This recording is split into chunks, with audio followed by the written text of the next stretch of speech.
Hello everyone. చాలామంది మా garden చూసి ఇష్టపడుతూ ఉంటారు కదా, అబ్బా ఎంత బాగా మెయింటైన్ చేస్తారు, ఎంత బాగుంటుందని చెప్పని. ఈ సీజన్లో మాత్రం బాబోయ్ గార్డెన్ని మెయింటైన్ చేయడం చాలా కష్టం అనిపిస్తుంది. ఆకులు రాలే కాలం కదా ఈ సీజన్ అంతాను. అంటే మనకి ఇప్పుడు ఉగాదికి వేప పువ్వు అది వస్తాయి కదా, అందుకని మొత్తం వేపాకులు అన్నీ రాలిపోతాయి. రోజుకు ఒక బస్తాడు వేపాకులు రాలుతున్నాయేమో అనిపిస్తుంది. మా వెనకాల పెద్ద వేప చెట్లు 2 ఉన్నాయి.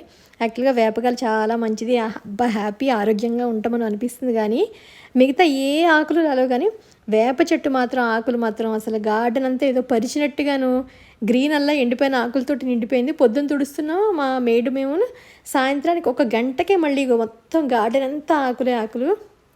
దీన్ని చూస్తే భయంగా అనిపిస్తుంది. ఎంత ఆకు రాలిపోతుందో, ఎప్పుడైతుందో, ఎప్పుడు తొందరగా చిగురు వస్తుందా అని అనిపిస్తూ ఉంటుంది నాకైతేను. ఒక్కసారిగా గాలి దుమారంలాగా వచ్చేసింది నిన్నైతేను. అందుకని ఒక చిన్న షార్ట్ తీసి మీకు చూపిద్దాం మా గార్డెన్ని అనుకున్నాను.